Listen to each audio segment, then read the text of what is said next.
What's up, everybody, and welcome back to the Terror Table for episode 101. We are a horror podcast if this is your first time tuning in, but I'm assuming since we've now done 100 episodes, you've probably listened to one or two before. If you don't know, now you know. Exactly, and if you don't know, if you don't know, my name is Mitch, and alongside me, as usual, is... I'm Busey. And Diego couldn't be with us today, but he'll be back with us next week. But filling in for him, we've decided to bring back a listener favorite, the... Long Island Booty Queen, Miss Courtney Sperling. Welcome. Oh my god. That was why I kept looking back and forth. Hey, Courtney. What a warm welcome. That was natural, eh? It was very natural. Can you give us a whoosha? Was that what he says? Give us a whoosha in Teresa Caputo's voice. Oh, that's a tough one. Oh, okay. It's been a while since you've done the Teresa Caputo voice. Whishaw. All right, well, for those of you who don't know, Courtney's been on I guess this would be like your fifth episode, probably. No, I think it's Isn't it? my fourth. Fourth, okay, Oh, so okay. Third Courtney's or fourth, been on before. maybe. Courtney is my girlfriend, my roommate, Your boo. my booty queen. And He's she's not my partner in crime. So, but you've been highly requested by lots of our listeners. Like, people love you. Well, I'd hope so. Yeah. I am incredible. No, we're really excited. And to have very you here. modest. And so modest, yeah. Yeah. And today we're going to be discussing Adam Robitel's Escape Room, which came out on January 4th. For those of you who don't know, Adam Robitel, he's done movies like The Taking of Deborah Logan and the Insidious, The Last Key, the fourth Insidious film. Oh, I didn't know that he did the Taking of Deborah Logan. And I love God, that movie. I told you that. I wasn't listening, clearly. You never listened to me. I didn't know that either. And Okay. Are you fucking I kidding think, me? I think you just told me about Insidious, not that. I know, in our group chat, I say, hey, Busey, do you want to go see Escape Room? It's by the director of Taking of Deborah Logan. Was I excited? You were like, oh, I saw that already. Oh, okay. That's why he didn't pay attention, because he had already seen it. You're a headline guy, hey? Yeah. You read headlines and not articles? Yeah. I'm like, give me the gist of it. Give me the jot note. Which is good to know after 100 episodes of Boozy's Newsies. Yeah, no doubt. I know the bare minimum of information. Okay. With all that being said, we will be talking about news as well today. We're going to For the first time in like forever. We're back to basics. We're going to be doing a whole episode, regular, doing what we usually do. We're going to talk about what we've been seeing and what we've been doing. Since it's been requested and we're interested. I know, even though she's my girlfriend, I only know a few of them, but Courtney's going to share her top 10 favorite horror films of 2010. 2018. 2018. Wow. 2010? Can you do 2010, please? I would love to. I'll just need a couple minutes. 2010. What would that have been? It would have just been like My Soul to Take, 1 through 10. Yes. Yeah. Number one. Okay, but either way, we're gonna get a few things out of the way first. Our friend Jeff at the Sobia podcast sent us a message after our 100th episode, so it didn't get in on time. So you're making fun of me for not reading headlines. You're the guy who can't fucking get it together. He's like, oh, I missed the 100 questions? Jeff? Yeah. Yeah, Jeff sucks, but we're gonna read his message here. Okay, so he says... This is from Jeff. He says, hey guys, so I know I'm late to the party, but this time of the year is nuts for me, especially considering my youngest's birthday is December 24th. Ouch, but karma also. That's me saying that. Can you imagine having a kid? Oh, I thought he said that. No, I'm cutting it off right here because can you imagine having a kid on Christmas? You get double the gifts? Yeah, karma. My mom's birthday is the 27th. Yeah, one of my but best that's not friends is the 26th. He just doesn't get presents. Yeah, see, that's what I'm thinking. It's either you get presents, you either You're- get really spoiled or you get nothing. Yeah. Like Santa comes, but then everyone forgets your birthday. True. Yeah. Okay, either way. I meant to write this for the 100th, but maybe you could share this on 101 if you want. First of all, congrats on making it to the century mark, especially to Busey and Diego for tolerating Mitch for that long. He used that same joke when he called me on his episode. Yeah. God knows you have achieved what most would consider an unachievable goal. Thank you, Jeff. And secondly, I've heard probably 3/4 of the Terror Table available episodes, and I would say they have single-handedly reignited my love for the horror genre. Nice. I think I mentioned this before, but for whatever reason, somewhere along the way, I sort of drifted away from horror Just add that to the ever-growing list of passions that get tossed away in the name of parenting. But since I started listening, the excitement you guys have on the show regarding the genre has proven to be contagious for me personally. I'm sure that's happened to many who listen. As a result, I've seen a ton of amazing horror movies I wouldn't have normally checked out. It's also provided me with an added and immersive element to the Halloween season, and I think that's even affected Georgia, my daughter, in the coolest of ways. She's already showing serious signs of becoming a horror fiend. Oh, I thought you was going to say something like a serial killer. She's Well, been torturing animals Yeah. lately. Basically, And setting things on fire. Yeah. Basically, it's just very entertaining, funny, and most importantly, a loving ode to this genre, and it's been really cool listening to older episodes and hearing you guys find your groove. I will always be happy to come on if you ever need a guest, and here's to hoping you make another few hundred episodes. And my favorite episode so far is probably the Dreamcatcher one. It's got all the TT staples, massive immaturity, useless but fun facts about the movie, and one of my favorite TT dissections of a feature. Thank you, Jeff. Thanks, Jeff. That is awesome, actually. So I know I'm rough, and I was obviously joking with all of my Jeff roasts there. But Jeff's become a good friend because of this podcast. Jeff and Johnny both at So Be It. I'm actually going to be on So Be It this coming Sunday, and Busey's going to be on again in the future as well. But they're good friends, so thank you for that. I have loved watching you guys have this weird bromance where you hate each other. Mm-hmm. It's really weird. It's like two... That's true love, though. You guys seem like two brothers who grew up together, and you just annoy the shit out of each other. That's exactly what it is. All Yeah. they do is shit talk each other, and then we come home and there's like gifts on our patio from Yeah, Jeff. We'll text each other and shit on each other, and then Jeff gives me gifts. I haven't given him a gift yet, though, I don't think, so I need to fix that. You've given him the gift of friendship. Have I, What is though? more important than that? Money. Another awesome thing that I'm going to bring up before we get really rolling on this is we got a postcard from Alexis, isn't it? It's from Alexis, but I'm trying to find out what. Okay, I'm just going to read it. It's a Godzilla postcard. Gojira. For those of you who don't know, It's Gojira! Alexis is living in Japan right now.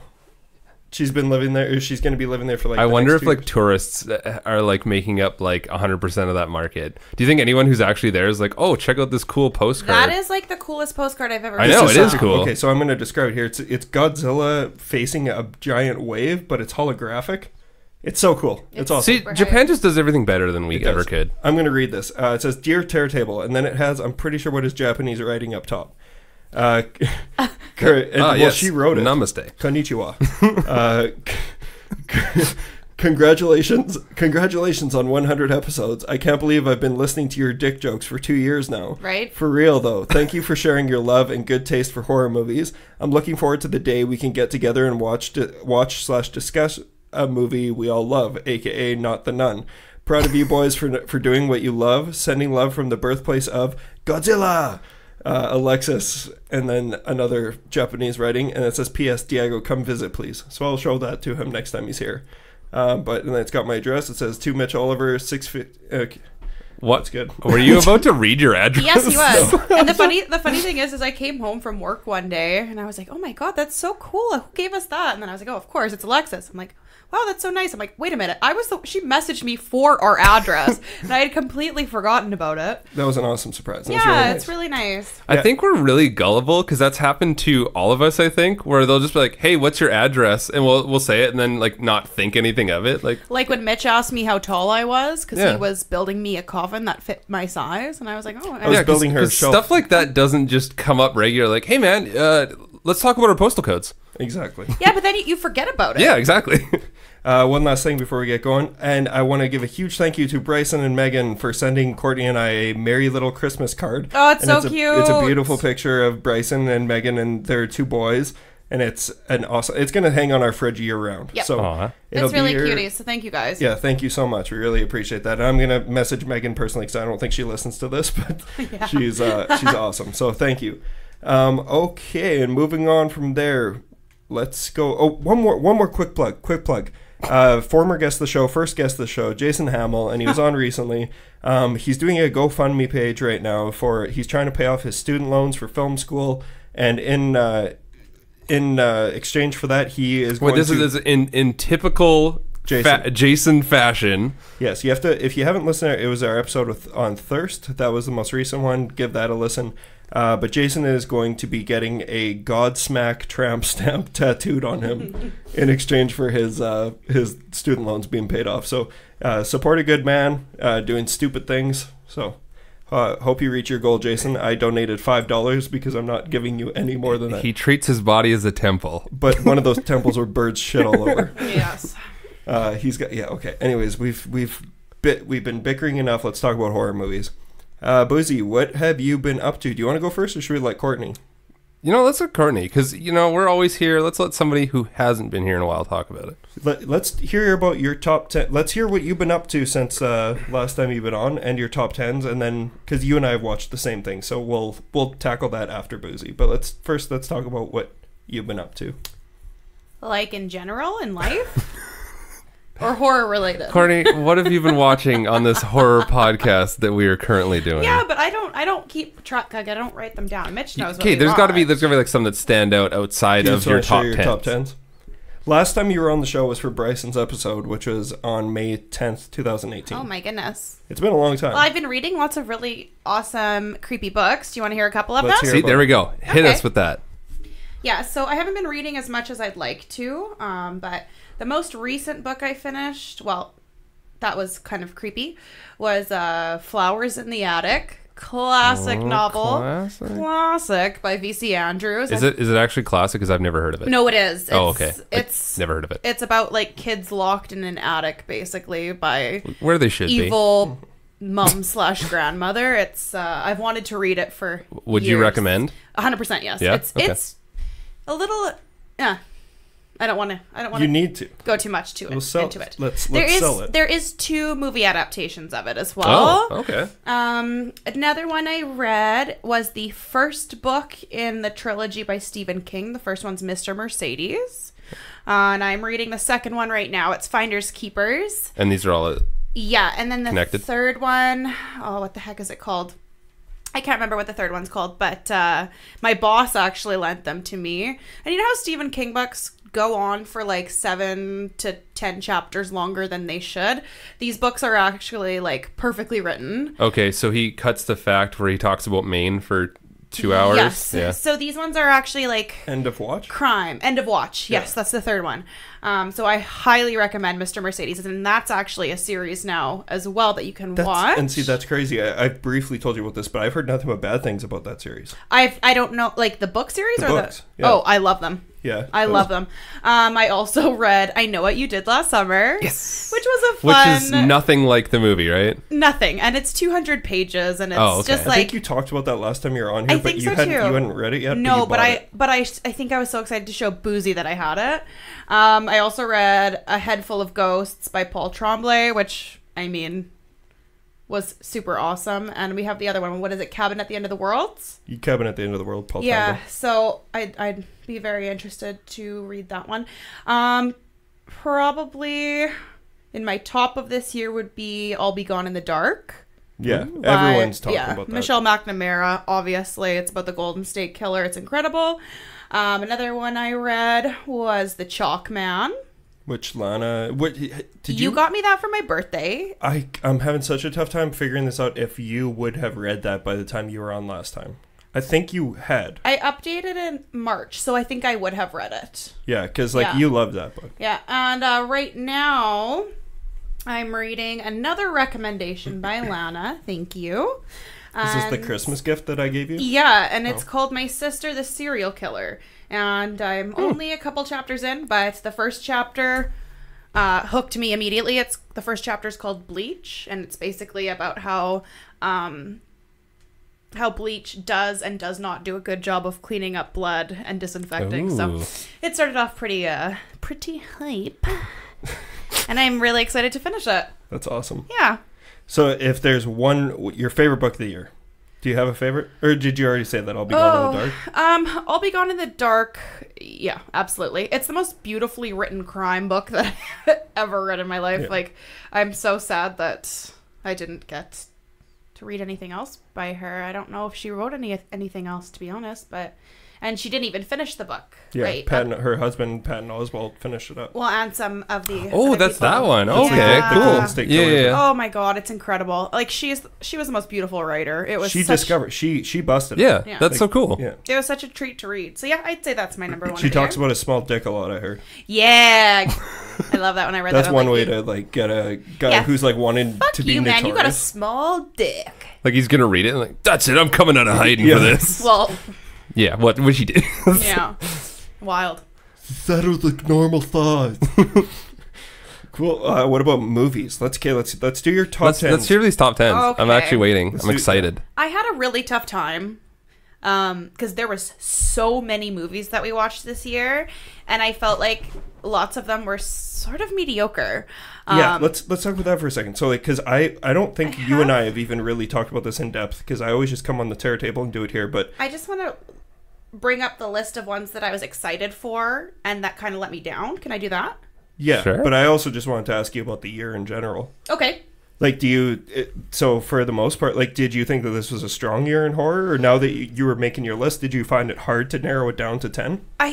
I did find it hard to narrow it down to 10, but at the same time, there were so many movies that I did really like. It's just I didn't have 10 movies that really wowed me that were horror movies. And this that's year. saying a lot. So it because- wasn't a great year then. Yeah, for that's saying a horror. lot because Courtney loves fucking everything. I do. I find joy. I like. You're a joyous person. I am. I find as a whole, 2018 had a lot of incredible movies that aren't on my list because they're not horror. Yeah, and So I feel like it's like this year had like three or four like amazing movies. They're super heavy. yes, That you can't rewatch all the time. Like Exactly. we didn't have it this year. no. Like we didn't have one that you can watch again and again and again. Yeah. So yeah, I had a really tough time narrowing down my list. So these are some of the movies that I was a little bit upset by. Holy shit! That I can see from. I can't read from here, but I can see that's a long fucking list. Oh, it's movies that we just watched in okay. general. But I was like, did everything disappoint So you? these are all disappointments, so they're not honorable mentions. I have two honorable mentions, but like House That Jack Built, for example. I know you guys all know that Mitch loved that movie. Busey, was that in yours? Yeah. And it just I think all of us had it. yeah, go Yeah. ahead at number 3. I was so excited for that movie. It should have been an A+ for me, and it's not my thing. It was not my thing. I don't like Lars von Trier. What don't didn't you think like any about? of us Was it the subject matter? No, or- I love the subject matter. Fuck Okay. me up with all that shit. Okay, where did it lose you then? I don't know. It's and that's the simple thing. stuff really bothered you. And yeah, and like I get it, but like when he was No having spoilers. a conversation, No spoilers. When he was talking to the girl about being simple, for example. Oh yeah. It just pissed me off more than him killing people. Yeah, like you said that part bothered you more than Incident 3. Yes, you know. Oh, it's just, Incident 3. I don't know. There's just something that happened along the way that pulled me out, and I couldn't go back in. It was making you sick. It wasn't well.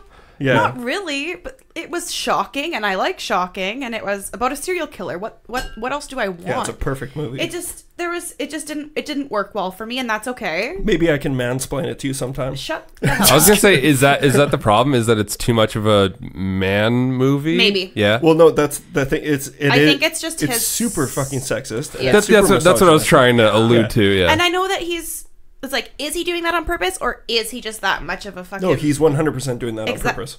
But I think it's 100% also is. to do with his It's a- personality. It's so a commentary because the whole movie is a commentary on him. on his career.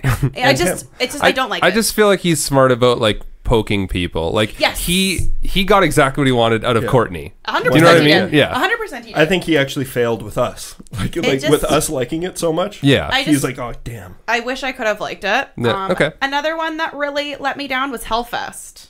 Yeah. Yeah, I think we all said that. Terrible movie. I hated it. I did not like it. We didn't talk about this yet. Yeah. I knew that you were like, yeah, man.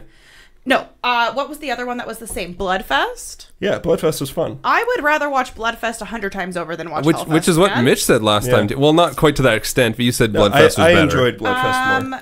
What I didn't else? hate Hellfest. I don't think it's the worst thing ever. It just was kind of meh. I really liked Searching up until the last 15 you were minutes. No spoilers. No spoilers, no. But it was really fun, and then I was like, oh, lame. And you did not want to see that movie at all. No, I don't like the screen. Like I thought they did such a good job. No, I agree, but they did such a good job of that. Yeah. I'm excited to see your list now. Yeah. And Summer of '84 let me down so hard. So you hated it. I didn't like it. I liked it more than you did. You did. You liked it a lot. I wouldn't watch it again. Yeah. I didn't like it. We were fairly lukewarm on it. Yeah, but I got shit for being so harsh on it. I don't I was like, I liked it. Speaking of that, the actors were good. Yeah. It was a fun setup. I love 80s anything. It didn't work for me. I loved the last half hour. The last half hour was awesome. See, I didn't mind it, and I know we had a long conversation about it, but I was cleaning up my DVD pile the other day, and I found my copy of that, and I was kind of like, I'm not going to watch this anytime soon. Yeah, no. Yeah. Okay, are you ready? Yep. Are we doing top 10s now? Yeah. 10 to 1. Start from 10, yeah. Well, I'm going to do my 2 honorable mentions first. Do the honorable mentions last. That's why they're honorable mentions. Okay. Number 10 is Suspiria. Ooh, made it through. See, I still haven't seen it, yeah. I'm itching to watch it again. I fought with this one a lot because I loved the movie so much, but it was 45 minutes too long. And I was like... exactly where I was It was like, do I fault a beautifully made movie like that just for going too fucking long when I read Stephen King novels who go for 7 chapters too long? No, I'm not going to. So I put it in my top 10. I want to watch it again. Because let's watch it again soon. It's a dance movie about witches. That is me. That is my life. So can you back up my... Because Courtney doesn't listen to the show, by the way. Can you back up my statement about the Tilda? No. Or the one scene? The one scene that was probably the most effective thing this year. Yeah, it was the craziest thing I've seen in a long time, and I loved it. Best horror scene of the year. Yeah, that's why by far. I had to fight between putting that or Halloween at my number 10. They were neck and neck. Which brings me to number 9, Halloween. Oh. Yeah. I also thought about wanting to put this one in my top 10 because there were other movies that I liked more.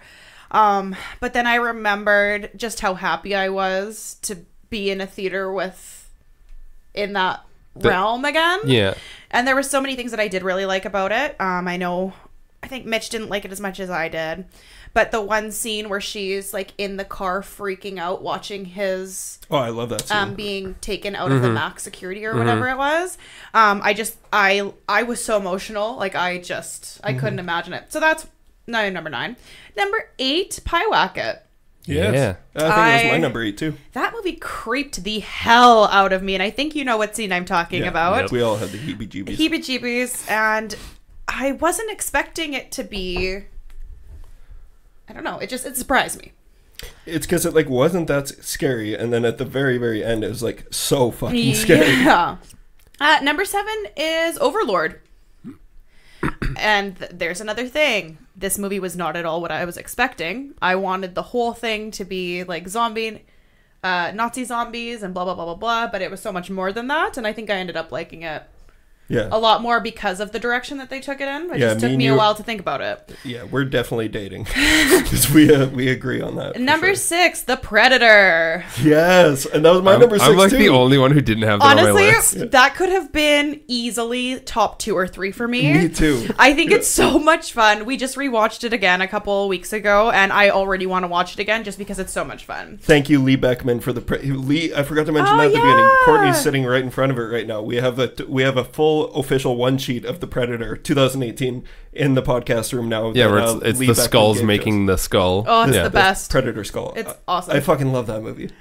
Okay, so here's where things get really tough because my top 5 could have all been a top 1. Holy smokes. What? You're so generous. Yeah, you're gonna be with Busey. What? Just keep. I know that she's got definitely some shit. Same as you. Yeah. Just keep going. Okay. I'm sorry. So number 5. I love lists. Number 5, when I originally watched it, I walked out of the movie theater saying that is my number 1 of the year, and I think it was the first movie we saw of the year, A Quiet Place. Oh, okay. Okay. Was that not the first one we saw? Yeah, that was pretty close. It would have to been pretty close. I think it was February or March. February or March. Yeah. I think it was March. But as soon as we left the theater, I'm like, it's my number 1. There's nothing going to beat it. And you know what? Still love it. We've watched it twice now. Yeah. Still love it. And I know it got some... No, people love that movie. It's good. It won best horror sci-fi movie this year. Yeah, from, it did. What was the awards? Do you know? Okay. If it wasn't in the headline, I don't know. Yeah. No, I really liked that movie. Number 4, Annihilation. We've only seen it once. I really want to watch it again. I bought the book series to read. You make me sick. So yeah, next time What? you're on here, you're gonna be like, well, actually, the book is better than the movie. Of course I am. No, yeah. she won't. 'Cause I've heard that if you've seen the movie first, the book isn't as good. Natalie Portman is my favorite actress on the face of the planet. I love everything she does. She does not do a bad movie ever. Other than Wasn't that, she in some prequels? Yeah. She was in we don't the- talk about that. We don't talk about that. Natalie Portman's been in a lot of bad movies. No, she has not recently, anyways. So number 4, Annihilation. Number 3 is The Ritual. Nice. Yeah, that's pretty high. I loved that movie. I think out of any of us, that would be Ritual was highest for her then, right? Yeah, it was my 4. It was Or no, somewhere my on all our, 5. yeah, it was somewhere on all of our lists, I think, except for Diego. Yeah. I didn't have a single moment where I wasn't enjoying it. Yeah, it's awesome. I loved it. I loved it a lot. Can't wait to watch it again and again and again. So Is this 2 and 1 now? 2 and 1. Just like freaking out. I am. I had a freaking anxiety attack about this, and you know which are my top 2. Do I? Yeah. Just wait. So I know one. I think I know one of them at least. The- But the thing is, like, I'm surprised Cloverfish Killer isn't this high for you. No. Okay, I thought that was Okay, for sure. let's hear it. Yeah. Let's hear it. So number 2 is Mandy, Oh Wow. yeah, I know this. Yeah, okay. and it went back and forth between 2 and 1. Yeah, Back and forth and back and forth and back and forth. I watched it twice, and I just couldn't believe how much I loved a Nicolas Cage movie, to be honest with you, because I don't like him, but now It's apparently such a I do. Nicolas Cage movie too. Yeah, I couldn't believe it, but like I just everything about it I You're loved telling it. me you don't like The Wicker Man? Wasn't she on for a Wicker Yeah, Man? she chose the Wicker Man. I like the original Wicker Man. And obviously number 1's Hereditary. Yeah. Like, So 4 out of 4. Yeah, that's pretty good. 4 out of 4 what? Like Hereditary was our number 1 too. You should start listening to the show. Yeah, all of us unanimous Yeah. was we're pretty weird with we like our lists differ so much until it gets to like the number ones. Yeah. Well, and that's Boozy kind put of in the a Quiet reason- Place. Oh, you had a no, Quiet Place? no, I didn't. The Open House. Yes, I heard. That was my number 10. I'm sorry, I can't talk about it. But I just thought that it was nice as well. Very cohesive for me to start and finish my list off with 2 witch movies. That's what I wanted to do too. So I'm excited to buy Suspiria and watch it again because I think that it's going going to to be go. better at home. Oh, 100% it will be. Yeah. Not in uncomfortable seats. Are you kidding? It's going to be awesome. So my 2 honorable mentions, and this first one, all day today, it was like, what number am I putting at? What number am I putting at? The Cloverfish Killer. I'm actually surprised it didn't make your list. That is Honestly, I'm I'm such a good surprised it didn't movie. make mine either. I liked it quite a bit. It I was, had mine pretty high, I think. Yeah. yeah, and like, ask me tomorrow, it could change, but No. I really liked that movie a lot. And my second honorable mention, Unfriended Dark Web. Yes, I still haven't seen it. Yes, I knew you were going to do that. It's awesome. It was really so good. cool. It was so unsettling. Yeah. Me and you watched it, and I was we were both creeped out. I liked it after. more than Searching. Yes, I did too. I liked it way more than Searching. Like Searching's probably a better movie. Well, and but the- Unfriended Dark Web was so much fun. The original Unfriended. Yeah. We had you Oh, had we- seen. yeah, we I watched hadn't after. seen it, so we watched it right before we watched Unfriended Dark Web, and I loved both of them. And Yeah, I had you no really didn't wanna interest. see it. No, I had no interest in anything because I don't like the social media back and forth, back and forth, back and forth things. It hurts my face. But yeah, Awesome. Thank you. thank you. Yeah, thank you, Courtney. Cool. Boozy, do you want to... What have you been watching? Sure. It's been a couple weeks. Okay, I also want to talk about something that I'm trying to do, and I'll probably fail by the end of the year. Is I'm trying to read one book every month because I buy a lot of books, Yeah. but I don't read them fast enough. I want to do the same thing. So I'm like, if I set a deadline of once a month, I can finish a book. That makes me happy, and then it Yes. justifies spending money on it, right? So first when I started reading, I'm not done this, so I can't talk a whole bunch about it. But for Christmas, actually, I got a copy of Thor, which is the book that Bad Moon is based off of, and I believe it was discontinued in like 1993 or something. What? So it's by Wayne Scott. It's a smaller book, and I was super excited to get it because I'm such a big fan of Bad Moon. And the whole book is from the point of view of the dog. Oh, interesting. Yeah. So wait, Wayne Smith? Yeah. Okay, It's called Thor by Wayne Smith. So I'm going to try and have that done by the end of this month. Do you And want to make a deal? Sure. Or like me and you, one book a month? Sure. For Yeah, 2019? I'm just really excited. It wasn't even like a one of those like resolution. I don't like the whole resolution thing. It was just like I have all these books and I need to start reading them. Can I interrupt you for 2 seconds? Sure. Super fun thing. I don't know if you've heard of it. It's an app on your phone called Goodreads. Okay. I've had it I've heard. Isn't this something It's that? Letterboxd, but books. Yes. Okay. So here's the fun thing, though. I think I've heard it plugged on podcasts is before. The last couple years, they've been doing a reading challenge where at the beginning of the year you start a goal for yourself. Okay. But it's not a goal; it's a challenge. So I want to read this many books. Sure. And blah, blah, blah. So every time you read one, you rate it and add it to your read list, and it updates your challenge. Oh, cool. So last year, I knew I couldn't read at the amount that I was reading before. It just wouldn't happen. So I set my goal of 12 books. And I finished my 12th book on December 31st. And the year before that, I had set my goal of 50 books. Holy fuck. And I think I only got to like 28 or something. That's still like really that. good. What do you mean only? It's because she wasn't dating anyone. Well, no. And I worked at a bar. So my shifts sometimes would be 2 hours. So then I was like, well, I'm going to sit at the bar and drink beer and read for 3 hours. I had so much more time. But it's really nice. And it's like, it's good progress to see, and the app is really cool because it gives you a bunch of ideas for books that you wouldn't know, and you can add them to your See, like, I need something like that want-to-read too, list. where like it gives me recommendations because I'm like, It's a really well done app. You should download it, and everyone should download it. And you guys should set a reading challenge for yourself because it's really fun. Reading challenge. Well, so, like, I know, because honestly, I don't want to give a quick shout out to them. They're, like, not to cop their shit, because I know that it's not, there's nothing original about podcasts anymore at all, but our friends in Erie International they do, like, a literary episode every once in a while, but their episode with Laird Barron last year was one of my favorite episodes of a podcast all year, so shout out to them. But, like, maybe we can do, like, an episode where we bring Courtney on for a book or something like that. Yeah, So, I would love to start doing things outside of just movies. That'd be I know awesome. Tara, my sister, also would like to do something like that, so that'd be cool to maybe get the four of us and all pick one we book. got the ball rolling on this. Okay, Book club. Oh my god, are we doing a book club? Oh my god. Oh my god.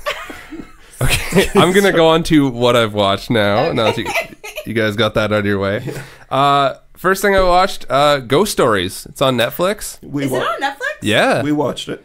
I really liked I it. liked it a lot too. I saw you post it, and I'm like, I felt bad because like I what if because I think you were, or no, it was Seb was like, there, I gotta watch the last couple. Like, what movie should I force myself to watch before I make my list or everything? And Ghost Stories was on there, and I was just like, I don't think it's gonna be one of your favorites.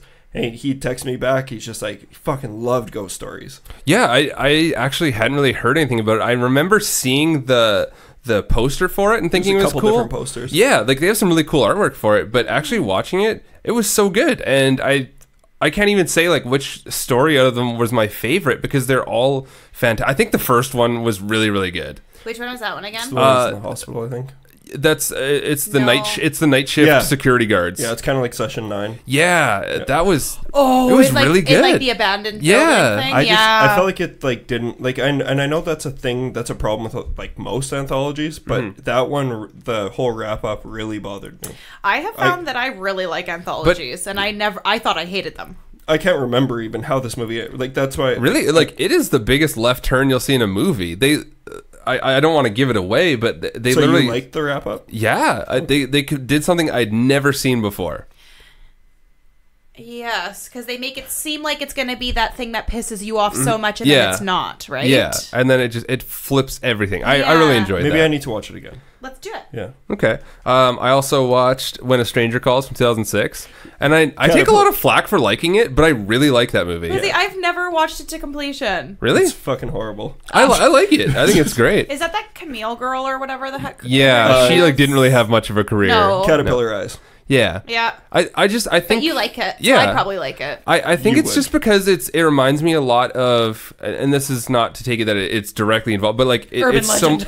no, but so much the idea of like Black Christmas, where it's like what's going on in the house kind of thing, and I like the urban legend idea of When a Stranger Calls. Yes. So I actually think it's a fine movie. I enjoyed watching it. She Well, got and her that's eyebrows trimmed That's down a since remake then. too, right? Yeah. That movie The original one's originally from, came like, out, the 70 something. Yeah. When a Stranger Calls Back is awesome. Like the See, sequel. I'm Really? trying to get through and watch all of They- these. The old one? Did Yeah. we watch those? Yeah, I'd be down. Like, 'cause The first one's kind of boring. Just the urban legend idea of it, Yeah. like it's such a cool concept that I I like don't it. feel the like whole I get. Black Christmas Yeah, thing. I don't get bored of that concept. It's such a simple, fun concept. Yeah. Next up, I rewatched, because Tyler hadn't seen it, so we sat down and watched The Autopsy of Jane Doe again. Oh. So it was his first time seeing it, and it was my second time. I forgot how gory it is and like gross. I was eating for half of it, and then I didn't want to eat anymore.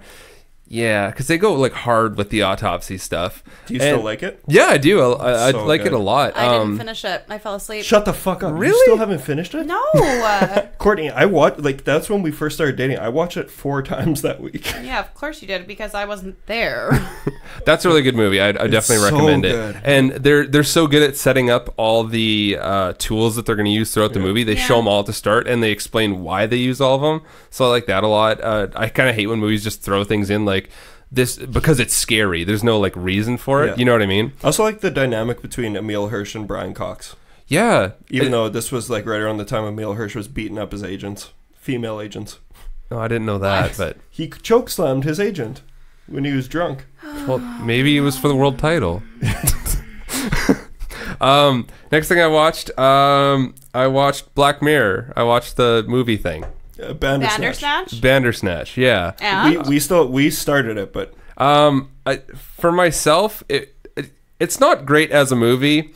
It's a fun concept, and I think other people are going to come along and do it better. Do you know what I mean? Like 100%. It's groundbreaking for what it is, but Even other though movies are going to do it better. well, if they don't all get sued. Exactly, yeah, because they're getting sued for that right now. Yeah, fuck off. I still But- haven't finished it, but like honestly, from what I have heard, it's the worst Black Mirror thing yet, And this is the first Black Mirror thing I've ever seen. which is such a shame. And That is insane, Busey. It's so I think crazy. like the way I'd recommend it is I sat down, there was 5 of us all together and we watched it, and every time there was an option we would yell, and whoever had the most yelling for something we'd do that. Okay, so the story could have been a little bit better amidst all of people screaming at each other. But that's what made it fun for me, is that like if I was sat down and forced to watch that, and I probably would have got to one ending and then go like, okay, maybe I'll try one more, and that would have been done. We did like, I'm pretty sure we got every single different ending because it forces you back to certain points to get the other endings. So that was fun, where all of us were trying to figure out like, okay, we did this, so we had to do this. I think if I sat down and watched it by myself, though, I probably wouldn't have got very much enjoyment out of it. It's crazy because like I love Black Mirror, and like I get that this is a cool concept and it's something new, but like I just haven't been in the mood for it. Like I want to just watch a movie. Yeah, no, Like, it was even like I just want to watch a fucking real Black Mirror episode. But I get it's a cool one-off thing. I'm gonna still watch it. yeah, and I would recommend it. Do it with friends. Have an odd number of people, and do it with your friends, and you can vote. And that's Frosted where you have Flakes or fun. Sugar Puffs. Frosted Flakes. Fucking right, buddy. Give me a high five. See, I want sugar puffs. No, 'cause No. you're wrong. Another thing about this, the one actor, the guy who's like working at the place, Will Poulter. Will Sasso. Will Poulter. Yeah, he was gonna be Pennywise originally. I have been saying for years that he is the frickin' next door bully from Toy Story. For years. I said that while we were watching it. And now it's all over the internet. And I'm like, I've been saying this for years, but no one listens to me. They probably planned it that way a little bit too, like with Maybe. I don't know. But he's been in He's lots just of he's stuff. just He's in missing the a Maze skull Runner. shirt, and he would totally Yeah. be. Exactly. It's like We Are the Millers. it just pissed me off. I'm like, hey, I don't like obviously. Obviously. Obviously. All right, that's all I've watched, That's so all? you guys can. Cool. We've just seen 2 things, but I think we can talk about them both at length a little bit here. But Yeah. do you want me to lead it here? Do you want me to lead it? Go for it. Courtney and I watched The House with a Clock in Its Walls. Oh yeah, by, I watched that in theaters. Yeah, directed by Eli Roth, family-friendly horror movie starring Kate Blanchett and Jack Black, and also had Kyle MacLachlan, who's Agent Cooper from Twin Peaks. He's in it as well. Huh? I said Coop. Coop. Yeah, the story, like, man, okay, so let's just talk about this a little bit. I thought it was great. I Yeah, loved it. I think it's definitely going to raise a new generation of people who are going to get into horror. This is going to be a good gateway The for thing them. is, though, is I would not take my 5-year-old child to that movie. That's where I want to talk about this a little bit, because everyone has been saying it's too scary for kids, too scary for kids. I'm like, yeah, but you know what? I grew up watching Beetlejuice. Like, but the thing is, Beetlejuice terrified me. Yeah, it was scary as a kid. Okay, first of all, Eli Roth's best movie by far. For sure. Yeah. Like, this is 100% his Yes. best movie. But the thing is, like, it is so I don't know what the demographic was for this movie, because it's like it's too kiddie for adults, but then it's way too fucking scary for kids. I think we are the demographic that he... Just like horror fans who are okay with who want a little bit of whimsy, yeah. But like, the thing is, it's still very kiddie at times. Like, how old do you think? Because here's the thing: I was watching Child's Play when I was in grade 1, but I'm not every single kid. I didn't watch scary movies at least till I was about 12. Okay, so I have 3 nieces.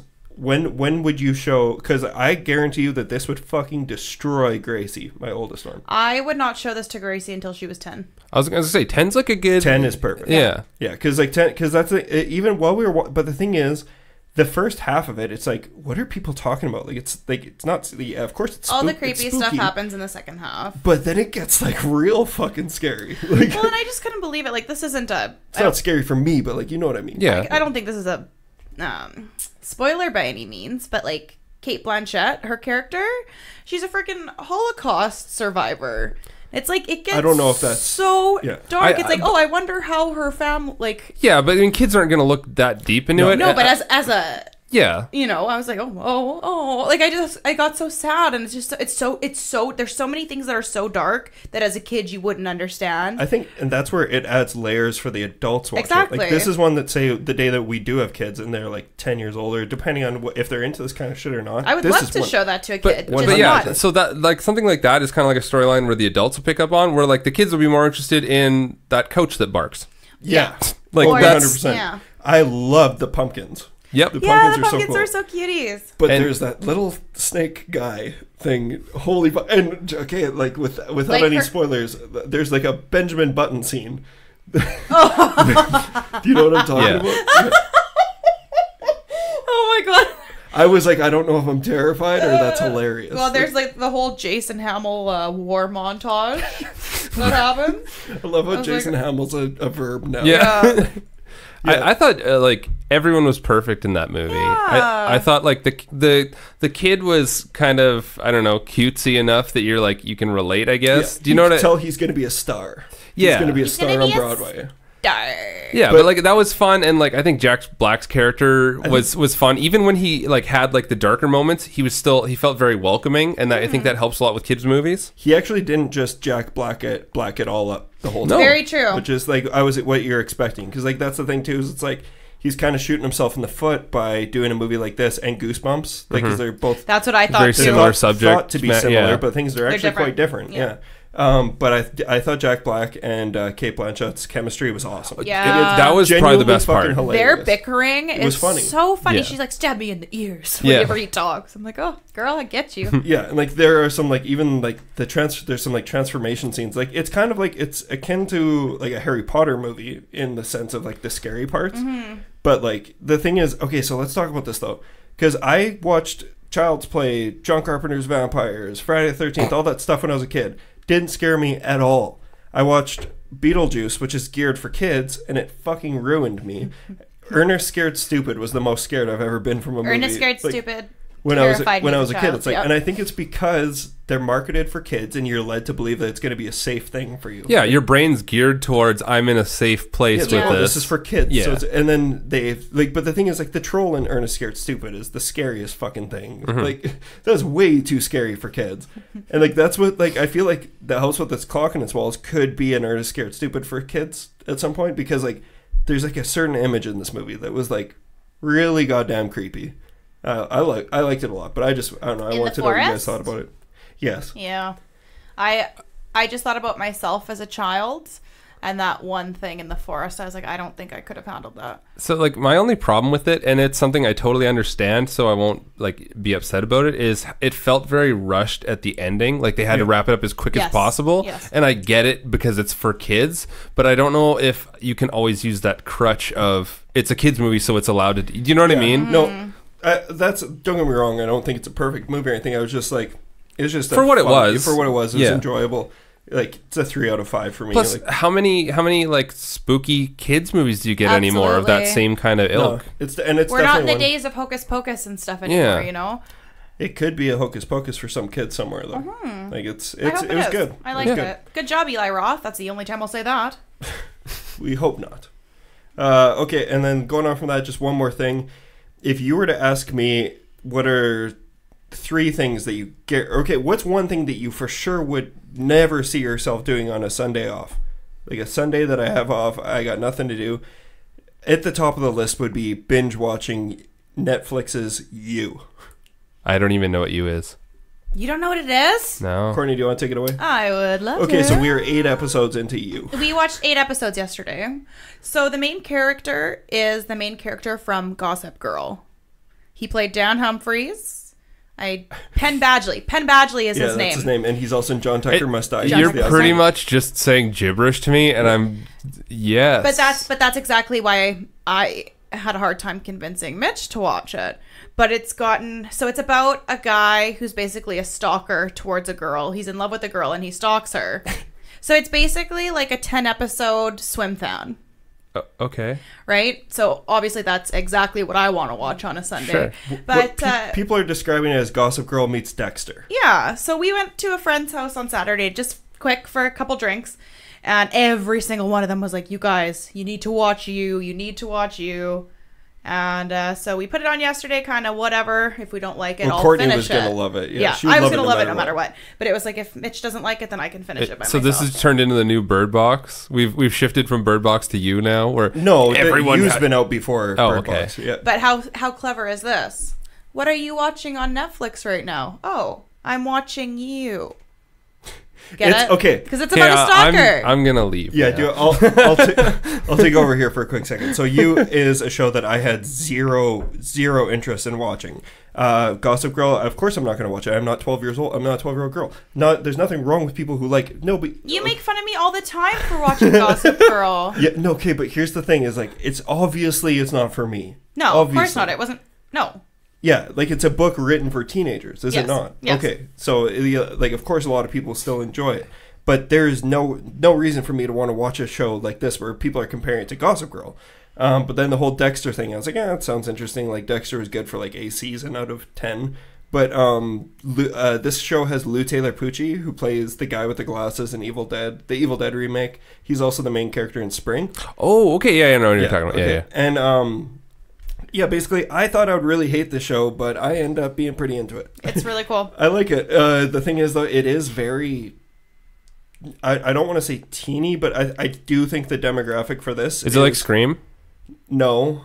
I would say the demographic for this is 15-year-old girls to 28-year-old girls. I was gonna say 18 to 25 is what they're aiming for. Okay, yeah, so there's a lot of texting and I feel like the reason that people are comparing it to Gossip Girl is because that's the only thing that they know him from. Yeah, and it's based in New York. Like, of course you're going to compare it. It's nothing like Gossip Girl. Yeah, and here's the thing: is do not get me wrong, because I'm trying not to overhype this, because I don't want to overhype a show that I'm like, it's good. It was a good way to pass the day, and like we're gonna finish this episode tonight, and we're gonna go and finish it tonight. Yeah, oh yeah. Like I really enjoyed it, but I don't want to be like, oh, everybody's got to watch. No. It's not like that. But the thing is, it is enjoyable, and I'm not meaning to say that it's even remotely as close to as brilliant as this. But what I like about it is you can tell it's based on a book, I believe by Caroline Kepnes or something like that. Anyways, like that. Yeah. You could tell that she was heavily influenced by American Psycho. Yes. Because that's the thing is like that's a nice buzzword right there. Yeah. Well, and that's the thing is they mentioned some horror stuff. Oh, 100%. Just in passing, because it's the guy who's the stalker is a bookstore clerk. Okay. So there's lots of literary things. So that's like, I love that, right? That's my dream job. Work at a freaking bookstore? Hell yeah. Yeah, and the comparisons to like Dexter and everything is because you have his inner monologue going the whole time. So he's like, he has a run-in with this girl this is all in the first like 10 minutes of the show. He has this girl comes in, buys a book. They share, like you hear his inner monologue, and it's basically the whole, oh, this girl wants to fuck me type thing, and like he's convinced he's a sociopath, and you're listening to him. But what I like about it, and what I find most interesting about it, is I want to know, like, I think that a lot of the people watching the show don't pick up on that. Like, I think younger people who are watching this aren't realizing that he's crazy. Yeah. Until it starts getting crazy. Yeah, because it seems like, oh, no, he just cares, and he's into this girl, and he's actually kind of romantic. And that's the problem, though, is that people are watching this and being like, oh, well, it's romanticizing this. That's exactly what it's crazy behavior. And it's like, it is. But it's sad that that's a thing, that people are so fucking stupid that they can't. Yeah. Just because this isn't like a spoiler, it's like a 5 seconds of episode 1, but it gives you kind of an idea. I was like, should I share this or should I not? I feel like I would have wanted this shared if I was debating watching the show. But one of the scenes that I really like is he breaks into this woman's house, and she gets home and he has to hide. So he hides in her because he's looking through all of her stuff, and he hides in her shower. And she goes and she's in the bathroom and she's talking on her phone, and the tension's up. Like, there's actually real tension in the show too. But she goes and she turns the shower on, so he's getting wet, but he has to still be quiet because he's still hiding. And like his inner monologue starts going. He says, "I've seen enough romantic comedies to know that guys like me always get ourselves into situations like this." And it's like, I think that's brilliant. Yeah. Like, because he's he's comparing it to... He's normalizing things. He's 100... He thinks that... And, like, that's why he's like, oh, yeah, your phone's unlocked. You want me to see this. Like, it's wild. It's really creepy, and it's, like, it's really well done. And that's done. in episode 1? Yeah. Oh, I feel like I have to watch that now. You might like it. Like, I have no idea what to gauge with you anymore, but I'm surprised with how much I'm liking it, and I know Courtney is really enjoying it too. Not to go off on like too much of a tangent, have you guys watched any of Murder Mountain? Yeah, yes. I just started watching that. First 2 episodes we watched. Yeah, it's really pretty like interesting. Yeah, totally. It's the most beautiful thing I've ever seen. It looks like British Columbia, but like better because it's California, right? Yeah, it's Humboldt, California. Humboldt County, and I had just finished listening to something about that, but yeah, it reminds me of another missing person's case that I just listened to about on a podcast. So I got really into it because I was like, this is just exactly. Well, that's kind of what hooked me. Is like, it's a mountain full of missing people. I'm like, missing people is the most interesting thing to me. Exactly, me too. Yeah, it's good. Yeah. I'd like to keep watching it. You liked Pet, hey? Yeah, I did. Watch You. Yeah. Okay. You should start, and it's also like it's. I felt like dirty for saying that I liked that movie. Oh, I know. I liked Pet. We liked it too. Yeah. But because it has like. This isn't a spoiler. It's not like Pet, but it's kind of like Pet. It's got a little bit of like self-righteousness going on. Either way, last couple of things I'll say about it is that it is just like it definitely shines light on how poisonous romantic comedies are and how they are on people, and how like people have such a like diluted sense of what's romantic and what's not, and what's normal and what's not. And this show, like, that's the best thing that it's doing, is it's like shining light on that. But at the same time, it's whether people pick up on that. And that's the thing, is I think exactly. I'm not saying, oh, if you're a teenage girl, you're stupid. That's not what I'm saying. I was a teenage girl. I don't want to say that just as teenage girls though. Like, teenage boys are the same way. No, that's what I'm trying to say. Is like that's what I'm trying to say. Is I don't want to say it, but I do think this is one of those things where I'm like, you know, this, like, a lot of people, like, boys could see this and think that he's just being like the ultra romantic guy. Yeah, like why isn't she picking up on any of this? Like, no, this is creepy. He is the Michael Jordan of stalkers. Like, he is. He's like, throwing threes. Yeah. He's fucking good. But okay, yeah, that's all we saw. I guess we can get on to. We'll take a quick break and we'll get on to news and then on to our main feature. So we'll be right back with some motherfucking news. Booze.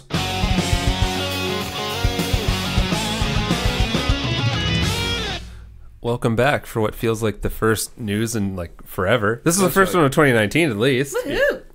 I only have a couple of things, so it can be pretty quick. Mitch, this is one you tagged me in. It's about a Ted Bundy documentary that is coming out on Netflix. It's called Conversations with a Killer.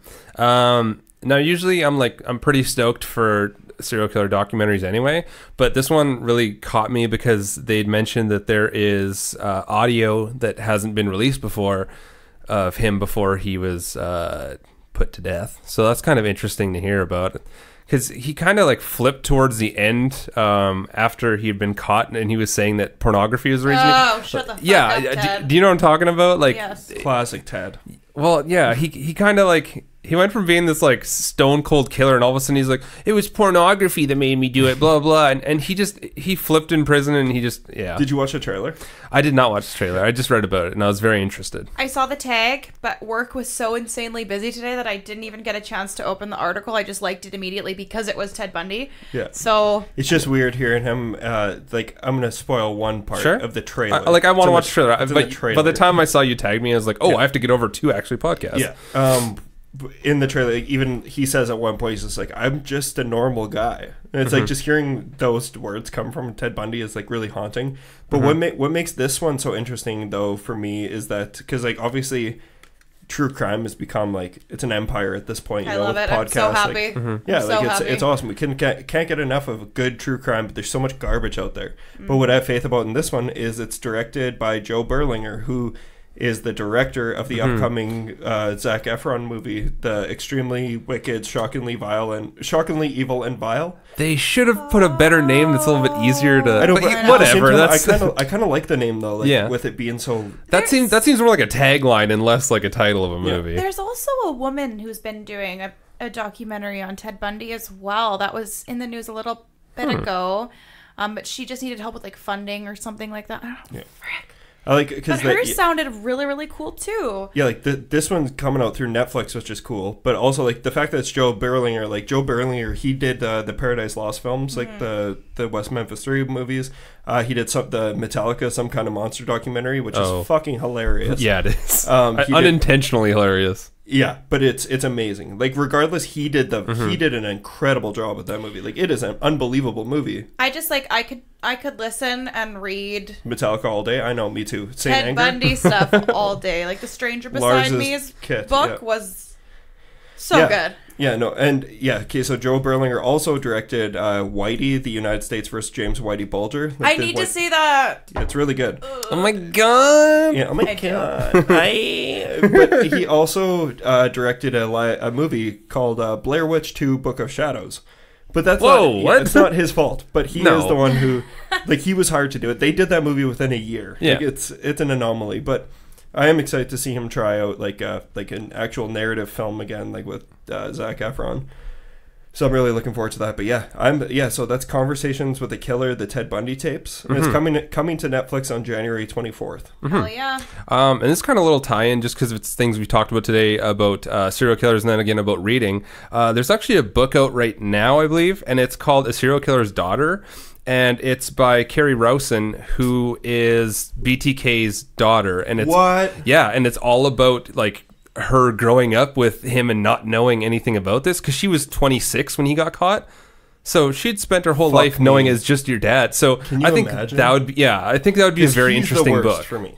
Like, to me, he's the worst. He is the worst. And that a lot of the Clovitch Killer reminded me so. Well, obviously, it was kind of framed after, there was a lot. The Clovitch Killer was cool, and I had planned on talking to the mic. I'd planned on doing this before the show. I just didn't have time. But when we were watching it, I'm like, oh, that's so and so. Oh, that's so and so. And it's like I could draw parallels to so many different serial killers. Sorry, can you tell me the name of that book?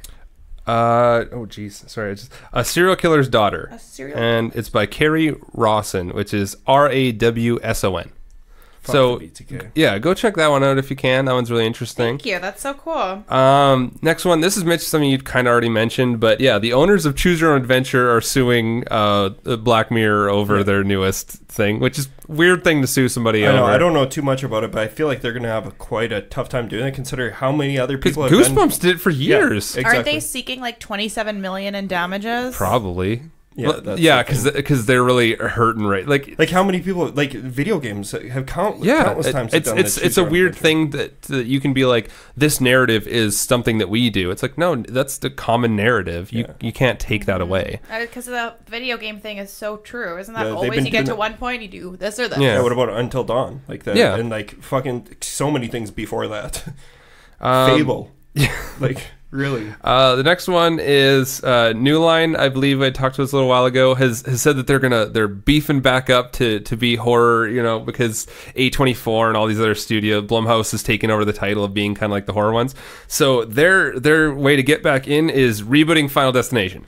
So with Marcus Dunstan and Patrick Melton, what do you think about this? Are those So they directed The Collector, The Collection, The Neighbor, and I really like. I could get behind that. The Neighbor. I like The Neighbor. But then they wrote like Saw 4 through 25. Which I haven't seen. As they I've got only seen progressively worse. Yeah, like Courtney, like I don't. I'm going to talk to you about this off air, but you're if you want to, you can. But I want to. Courtney and I are probably going to do an episode on all the Saw movies. If you don't want to do it, you don't have to. I could, and honestly, like it would be awesome if I could get Tyler on here because he loves Saw. I've only seen 1 to 3. That's really all you need, but yeah. I don't think I think I've missed a few. So sorry, I think I cut you off. But the thing is like, do you guys want a? Yes, I would watch it. I'm not excited for it, but I will watch it. I will watch it. Okay, so you would actually be excited for that. It's unnecessary. It is unnecessary. It is unnecessary, but it's like there's so many cool things that you could do. They've already done it. Yeah, but I would not. I like the Final Destination series. I do too. I like those movies a lot. I think it's fine, but it's there's not enough story in any of those. You know what? I take it back. I'm excited. Okay. I just took it back because first of all, I love the first Final Destination, and the first one's awesome. Second one's my favorite. Like I love the whole opening with the cars and everything. That was the best part. It's amazing. Of it. Yeah. And then 3 was like where it got like it was pretty rough, but it was still like 3 was still good, wasn't it? No, it's bad, but it's good. Like that's where it became like it's fun. Like we're gonna get there again today, I'm sure. But that's the thing is that it's such a small concept, and to stretch it out that far, what are they gonna do in a new one? Like obviously they're gonna have like more creative kills or whatever, but it's still such a basic thing. Those are the guys to do it though. Because if you've seen the Collector and the Collection movie, like they definitely, and the Saw movies, like of course they're good picks to do this. But I to be honest with you, I haven't given this much thought since I heard about it. But now that I'm thinking about it, I'm like, what's the point of rebooting? There's like 6 of them already. That's what I wanted to say is like not to take words, like take your narrative of it, but being like, what do I need out of this? And if someone was like, if someone asked us like even 2 years ago when we started this podcast is like, what would you like to see a reboot of from the early 2000s? Would I have said Final Destination? No, that would be nowhere even close to being on my list. Not because they're bad, but because they're unnecessary. I find. I would probably say The Babysitter's Club. It was a joke, Mitchell. That's from the 90s, first of all. No. Was it the 90s? Yes. No. Babysitter. I own it on VHS. Yeah, but I'm pretty sure it came out in like 2000. No, The Babysitter's Club came out in 1996. That's such a random poll. All right, that's a good poll. Sorry, it was just the first thing that The popped into Babysitter's my Club head. came on. This is what our house is like constantly. No, but okay, yeah, so that's the thing is like none of them have been like appallingly bad, like because they're all fun. They are, but in terms of 1995, in terms of unnecessary, that's it just feels very unnecessary. It does, but you know, okay, so we'll get there, okay? Because I want to talk about it some more. But I'm down. I'm always down to see people die in a cool way. Well, and I think it'd be fun for you to get like a group of people. Yeah, the Final Destination. Like go to the movie. Like it'd be a fun night, you know. It's better than Paranormal Activity 10 because I like the Paranormal Activity movies, but they ran their course. Like they ran out of steam completely. Oh, don't worry. 10 years, it'll be back. Yeah, but the thing is, there's always going to be cool ways to kill someone. I guess, but we've complained in the last 2 and some years how often about reboots, remakes, all that shit. And this feels like something where it's like just shovel this through. It totally does. Yeah, I mean, those guys have made something awesome with, like you were saying, with the collector collection. They have all these great ideas of things they could do, and they're using that talent to reboot Final Destination. Well, it seems like that's who they are, which sucks because I would like to see what they could do original, but like it doesn't seem like they have a whole bunch in them. But like that's the thing is, I think you didn't really like it that much, but we've only seen it the one time. But I'd like to watch The Neighbor again. The Neighbor by Marcus Dunstan, and that was the good one, not The Good Neighbor, right? Neighbor was the good one. The Neighbor was the one that we liked. Neighbor was the good one. The Good Neighbor wasn't good. Yes, right. That was the one with like James Caan. And no, that one was cool. I would definitely watch that. The Neighbor was the one with he's the dad in Insidious: The Last Key. I like him. Yeah, and he's in The Collector. I like those Collector movies too. They were fun. Yeah, stupid, but they're fun. Okay, well, yeah, kill people. Yeah, and I have 2 last pieces of news, and they're very related to each other. So if you're listening, you're probably listening on Tuesday, which is the 15th, and Halloween has come out on Blu-ray, DVD, box sets, whatever. Oh. So you can get that. Yeah, you can go and get it today, tomorrow, I'm since buying we're it. recording it on Yeah. Monday. Okay. And also, Jamie Lee Curtis has finally gotten her Lifetime Achievement Award. It's about time. Congrats, girl. Soleil, honey. Which, good for her. Like, that's crazy to think that she's getting recognized for something like that. Because she's made a ton of things that aren't probably in the eye of pop culture as much. No, but Have you not seen Freaky Friday? everyone says that. But at the same time, with everyone saying that, it shows how much of a cultural touchstone Freaky Friday was. Well, did you guys watched Scream Queens, right? You've seen a couple episodes of Scream Yeah, Queens? yeah. I didn't hate it, but I just didn't. No, wanna I keep was going. just stoked to see Jamie Lee Curtis just be like the baddest bitch Yeah. again, but in a completely, you know what I mean? Yeah, Freaky Friday posed the age-old question of would you still bang Lindsay Lohan if she was in Jamie Lee Curtis's body? Yes. With wow, I always gotta remember. She didn't even fucking... You didn't even hesitate on that one. No, well, she has the Lindsay Lohan Playboy. I love Lilo. Yeah, I have her Playboy. Obviously. it's really Are you still cheering for her? 100%. Yeah? I would go to her beach house. But you're not cheering for her over Hilary Duff. No, Hillary's my number one. That's crazy. Like, it's crazy that you're Hillary Duff's like actually a good person. Yeah, though. but Hillary, yeah, exactly. Hillary And never went she's- off the deep end, other Yeah. than the whole eating disorder and the. No, but the Hillary's tooth like, I got extensions, kids. I'm gonna settle down. And the like blowjob after being proposed to. That was awesome. I just love them both. Yeah, They like, both have amazing albums. There's never a dull moment with them. all right. So I guess we can go on to our main. Did you feature. guys get the Family Channel I reference? thought you said you had one more. That was it. Did you guys? There are two get Halloween the ones. Family I did. Channel? I never watched Family Channel. Did you watch the Family Channel? Of course you did. Lizzie McGuire show. Never Yeah, a Lizzie dull McGuire. moment. Yes. I used it. Okay, thanks. Just making sure you guys got my hilarious joke. Okay, we'll be back after we're going to play a little bit of the trailer for Escape Room, which came out on January 4th. We all had a chance to see it this weekend, and it was directed by Adam. Oh, well, we'll see you on the other side.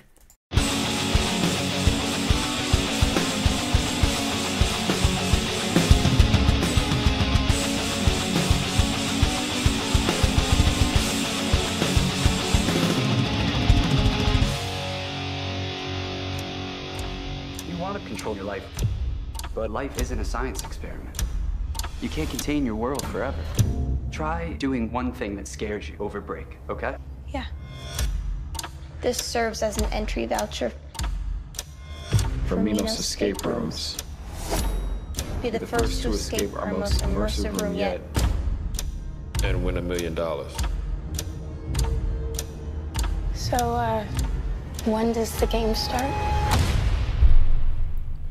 And welcome to our main feature presentation, in which we will be discussing Escape Room, which came out on January 4th and was directed by Adam Robitel. And it was written by Baraji F. Shute, who also wrote the screenplay for Season of the Witch with Nicolas Cage, which is a guilty pleasure movie of mine. It is fucking horrible, I but still I have never love it. finished it. I don't think I've ever even heard of it. Oh my god, it is so bad. I own it on Blu-ray. You don't know what Season of the Witch is? No, I don't think How so. would he know? I thought everyone knew what that was. You don't know about Life Size? Boozy does now. Still got to see two. Yeah. Anyways, so Escape Room is starring Deborah Ann Wool, who's from the Daredevil Netflix series. Is she's the main girl? Yeah, she's the The Okay. redhead Redhead, from yeah. True Blood. She's in True Blood too. Yes. Oh, bummer. Oh. Taylor Russell, who's in Lost in Space, which was also a Netflix show. I'm sorry, who's that one? She, Just Was she the sorry Zoe, her name's Zoe. in the it. shy girl? Yeah, the one on the the cover. nerd. Yeah, the nerdy one. Okay. Tyler Labine, who is from Tucker and Dale versus Evil and Rise of the Planet of the Apes. And he's the guy from Zack and Miri Make a Porno who goes, hug it, chug it, football. Is he the kind of loser guy? Yeah, like Yeah, the fatter okay. one. Like, Yeah. I like him a lot. Yeah. Oh, he's fucking hilarious. I love that guy. Yeah, okay. So, yeah, it says him in it, as well as Logan Miller, who was in Scout's Guide for the Zombie Apocalypse. I've seen that, and I totally forgot about that movie. It was terrible. Yeah. It was bad, but there's one funny scene involving a zombie dick. I remember that. Like, it was fucking Of course, you hilarious. remember the dick scene. Yeah, of Oh, course. it's That was the first time we brought up. Oh no, sorry, second. When did we talk about dicks? The Golden State Killer's tiny dick. Yes. Oh, yes. Never forget. What did they say if he was circumcised? I was or going not? to say I bet you he is. No, No. he's 'Cause they definitely look- not. That's Yeah. uncircumcised rage. Yeah, when youed neglected. That is uncircumcised rage, but I feel like that would have been mentioned. It was really small, but Are we hooded. allowed to make that the title of this episode? Uncircumcised Rage? Please. Okay, go on. And Jay Ellis, who plays, he's Jason. He's the Oh, the The guy. suave He's dude. the guy. Yeah. And then Okay. we got last but not least Nick Dodani, who is he plays Zahid in Atypical, which is another Netflix show, which is awesome. I'm a big fan of. Is he Atypical. Captain Exposition? The kid who loves escape rooms? Yeah. Yes. Yes, Captain Exposition. That's all I could think of him as. What is Okay. that? Just he's there to explain what the plot is. Yeah, without them smashing you on the head, he just comes in and he goes, But "Escape he's- rooms are these, blah blah blah blah." Oh, okay. Yeah. Yeah. I like him. Usually they're made up of this many There's a rooms and game blah blah. master. You have to look for a certain number and blah blah. Yeah, that was. He's like the person who takes you on a tour of Jurassic Park before. Yeah. yeah. Oh, Yeah. He's that kid. okay. Yeah. Okay. So, six strangers find themselves in circumstances beyond their control and must use their wits to survive. So these six strangers are put in an escape room. This is a classic tale of That's a classic tale. An there's escape nothing, room. There's nothing original about it. Okay. Before we begin, Oh, okay. Mitchell, you've never been in an escape room. I know that. Buzi, have you ever done One. an escape room? One. You And- have done one. Yes. I wanna We do one so we bad. failed on the very last one. Yeah. Yeah. You liked it though, right? It was okay. I don't get the hype. It was okay, but it doesn't seem as immersive. It's just like stand in this room and pick up objects. Until you figure out what you're doing. Yeah, There's nothing. Yeah. It's for me. I had a really fun time because I'm good at puzzles, Mm-hmm. but it wasn't interactive enough for me. I felt like there needed to be more from the game. Yeah, I would have liked if there was actually like people in there that you could Yes. interact with. Like I did this. It had to have been at least 4 or 5 years ago in Vancouver before I even had heard of them here. Oh, yeah. So it's probably far ahead now in terms of what an escape room is. But at the time, it just felt very bare bones. It was just kind of like a novelty. Like, oh, this is a new thing. Yeah. Yeah. We will give you a spoiler warning. Yeah. So we'll talk about this for a couple minutes, and then we'll give you a spoiler I- warning, and then I we're have going to a- fully dissect. I have a question to pose. Okay, should we first get out of the way how we feel about this movie, or do you want to go with I the want to question? pose the question Okay. first. Okay. If you, who here would survive in an escape room? I would. No, you lost. You've already lost in one. A basic one. Like, you've only been in one escape room, and you've already lost. Yeah, but What? I'm just saying, put into the scenario that okay, Yeah, no. but... if I was with So you'd piggyback off somebody. No. no, I'm really good at puzzles. But Okay. you failed in the one that you've been in. Can I? What, It would. that's funny. It would depend on the people I was with. Oh, you were with dummies. No. I think the only way I would succeed is to be a leech off of somebody. Yeah, me too. I have no patience, so See, and that was my problem when I went to an escape room. I went with my coworkers, who I love to death. But I would stand there and watch them and just be like, "Can you get the fuck out of my way so I can please try this puzzle?" Yeah. yeah, know? like me walking into an escape room is like, where's the fucking number? Like that would be it. I would say my best bet of surviving would be to leech off of Courtney. Mm-hmm. So I'm not saying, like, I would say that I put So you'd like proxy win? No, I put most of my confidence into Courtney, and I'll get into that when we start talking about the movie. But I also think that, and it's funny because I know that I don't need to do this because he's not going to listen to this anyways, but I think Diego would survive in an escape room. Yeah, Like, I because think- he's a psychopath. I just- Sorry, I sorry. What are you clarifying? Where are you going with? I was going to clarify between sociopath and psychopath, but he is a psychopath. No, he's Continue. a sociopath. He's not a psychopath. No, he doesn't. No. I think Diego's really good at stuff like that, and he's really good with video games. He would get through it. Yeah. I would fail at the physical parts if I had to use my upper body, but if I was to use my lower body, I would But conquer. that's why we'd have Busey there to lift the things.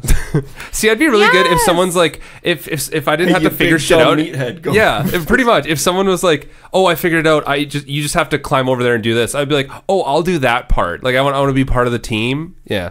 I'd be figuring out like here's the thing. I'd be good if there was like a fridge that you guys were like, go grab me a Pepsi. Is that a spoiler? How would that be a spoiler? What What? part of no, the movie is I'm- about a Pepsi? No, Okay, I'm asking it's him. We'll get into it in spoilers. It was just, Yeah, that's 100% a spoiler. Okay. Like I'll just that's what I'm saying. We'll wait. Courtney was really good in this movie throughout the movie. She was guessing each room, and I was like, oh wow, I didn't actually think of that. I knew what was going on every time. Okay, so we're done with that question now? Yeah. Let's get out of the way how we feel about this movie. Boozy, what did you think about this movie? This was the most entertaining bad movie I've seen in a while. Same. I didn't like it, but at the same time, I was engaged enough that I wasn't thinking about like if I was Mitch, like I wasn't thinking about like tech decks or anything. Yeah. I was Tech decks. Oh, yeah, I was thinking of tech decks in the rings. Yeah. Yeah, if you that's a listen to callback. Tech decks? Yeah. Yeah, I was saying that like while we were watching Rings, I was so bored that I was thinking about how cool tech decks used to be. That's Yeah, so like sad. I was interested and engaged, but I didn't like it. Do you know what I mean? I think we're at the same place, but much higher. Okay. Yeah. A little bit higher. I actually liked it. I enjoyed it a lot. Except it's fucking stupid. the first like 20 minutes of the movie, I was sitting next to people who were the loudest chewers of life, and the guy behind me literally sounded like he was fucking punching his bag of popcorn. We're done with Cineplex. Like, yeah, no more Cineplex. It's not happening. Only Landmark. Popcorn, son of a bitch. It was insane. And so for the first 20 minutes, I was having a panic attack because my anxiety levels were just through the roof. But after that settled down, I was like, oh, yeah, this is really fun. Okay, let's get something real fucking clear right now. So everywhere is assigned seating now. If you buy tickets for a movie, especially on a Friday and Saturday night, and you have your seats that are written on your ticket, It clearly says sit in those fucking seats. Oh my God, it was brutal. This was a terrible theater experience, but Courtney and I had an amazing date night. So it was like, it worked out well because we went for 13 Pies before, which is the horror movie pizza. Best pizza in the city. What'd you Best guys pizza have? in the city. Oh my God, it's so good. We had the Midnight Meat Train and the Pies Have Eyes. And Pies Have Is Eyes. Midnight Meat Train the one that's really spicy? Yes. Yeah. It's awesome. It gave me wicked heartburn for like a year. Oh, it's so good. Yeah, it was awesome. And I had the Voorhees, the drink, and Courtney had Clint Eastwood. I had Clint Eastwood, which was like basically an old fashioned, but with clove. It was somehow flavoring. better than an old fashioned. It was. And then I had Coming for You, Barbara, which was like a tequila drink that was fantastic with the spicy pizza, right? Because it was sweet. How cool is that? That we have a horror movie place. Like a horror movie. And here listen to especially. this. Listen to this. Nothing to do with horror, but when we got there, on the projector screen, they were playing Wayne's World. And Swing. swing. And in the time that we were there, it finished and they put on Back to the Future. That's pretty cool. Yeah, and then we went to my old work and had a pint of Guinness. And then we grew old and forgot how love actually felt. I'm sorry, I was going through no, I was trying to do Working through some stuff right now? No, I guess. I was trying to do I've had a few drinks, obviously, every episode. Dr. Busey, we need your help. No, but it's just like, hey, yeah, we get it, Courtney. We had a great night. Let's rub it in everyone's faces. I just really like pizza. Yeah. Some of us went with our roommates and hit a CBD pen before going in and then had a weird experience. Yeah, so... and What would you rate the movie? Is it too soon? No, let's rate it, then let's get into spoilers. Because last thing I'm going to say before I rate it is I think the ending is extremely fucking terrible. The ending, the last like 20 minutes was awful. Oh, the last... Up until that point, I was surprised how much I was enjoying it. I was having a really good time watching it. It's missing an R rating, but I understand why it doesn't have an R rating. But the whole lack of blood thing in something, like, because it is, obvious comparisons to the Saw franchise. It definitely has its similarities, but the stars of this movie are the rooms. They get really creative with the rooms, and I've never been in an escape room, so I don't know if there's Nothing close. There's clearly nothing like this, like where there's fucking mansions and they're like It's like shifting what it is in a room. yeah, like it's like an actual cube. The closest thing that they had that was actually to an escape room was like the lock on the door that you had to figure out. Yeah, that was it. The That was code. it. Yeah. Okay, so there's no shifting rooms and The only other thing is not like true, No, the actually. only other thing is like if you pick something up, sometimes there's a number on the Something bottom. pops apparently out. but the thing is, this has become like a huge phenomenon. So I guarantee you that there are crazy escape rooms out there. Oh, I'm sure there is. Just But- not in Saskatoon. No. And not ones where the floor busts out and you're in a mansion. No. or like a wilderness one where you're actually freezing your fucking. Okay, so let We live in Canada. We'd be fine. let's rate this. What are we doing out of here? You first. Out of 5. Let's do out of 5, yeah. Okay, it would be a 2.5. Wow. It was straight down the middle. I think it was I paid attention and I wanted to know what was happening next. I didn't really care about the characters. It was more or less just like, yeah, let's see what the next. But they weren't that bad. No, that's the thing. I know, and this movie wasn't awful by any means. I was very interested in seeing each additional room, but you know, when it's all said and done, and I thought about it after, I was like, I don't want to watch this again. And it was a nice novelty thing to do. It's like going on a vacation somewhere that you'll never go back to. Yeah. It was cool that I did it. Not gonna go back. I'd watch a sequel. I would too. Would you? Yeah, but that's because here's the thing. Like, and it even came up in the whole, like, to me this is just a different version of Final Destination. Mm-hmm. Like the Final Destination I wrote it down. I wrote it down on my phone. There's nothing original. Final about Destination this. meets Cabin in the Woods meets Hostel. I think you're should overshooting. be ashamed of yourself. You're overshooting here for saying Cabin in the Woods. No, I never said that that's a good thing. I'm saying that's what they were trying to do. Hostel, Final Destination, Saw, and Cabin in the Woods. That's what they were trying to do. They took bits and pieces from every single one of those movies or franchises. And that's what kind of made me upset about it. But can I give my rating now? Sure. I would give it a 3.33. Holy fuck. Oh, okay. I didn't know you could do that. Apparently you can. I didn't realize that. Yeah, I'm going to go with with the first ever 3.33 rating. I wanted to give it a 3.25. Jesus Christ. A 3.25. Why don't you go 3.16 and make it a pie? Yeah. Because it's not a pie. Is that pie? Yeah. 3.16? 3.14. 3.1614. Yeah. No, I would give it a 3.33 because I had so much fun up until the last bit. Like where we fought the rest of the night? Well, that too. But no, but it got to a point where it was so ridiculous that me and Mitchell just kept looking at each other and like laughing so hard. We had a lot of fun watching it. Exactly. And it's like, you know what? I needed that. I needed a stupid movie. Yeah, it was entertaining. I'll give it that. It was one of the best And January I liked the movies I've seen in a characters, while. except for that stupid ass guy that was supposed to make it to the end, Jason. Yeah. I hated him, but you're supposed to hate He's him. my one issue. You just spoiled it big time. Courtney. That's not a spoiler. It's not a spoiler that the guy that we don't like makes it to the end, named Jason. Okay. There's 5 or 6 of them. Okay. Okay. You have a 1 out of 6 chance of making it to the end. You'll be fine. Oh my god. Oh wait, Okay. there's a character I forgot about. Whatever. Okay. All right. Well, I'll Sorry. just go. I went on Letterboxd. I gave it 3.5, and like that's to me pretty I was like, high. that's surprising. Like pretty high. But the thing is, and you know what? I gave better movies a lesser that's the thing is, like, let's talk about that for a second. Like Letterboxd in general, I find that I'm like, okay, so I've given a movie, like, I gave the Escape Room a higher rating than House with the Clock in Its Walls. Oh. Yeah, and that's Oh. and you wouldn't. I think I had more fun. That's yeah. I would give House with the Clock in Its Walls a 3.75. God damn it! What? You gotta go like Courtney. 3.75. It's 3.5, 4, 4.5, 5. Oh, apparently you're doing quarters. Not on my luck. Anyways, I don't know. I had fun at Escape Room, and I enjoyed it too. enough. I I know had- that I it's had not a fun. great movie, but I definitely recommend it to people. Well, that's the thing, is we didn't want to go to it in the theater.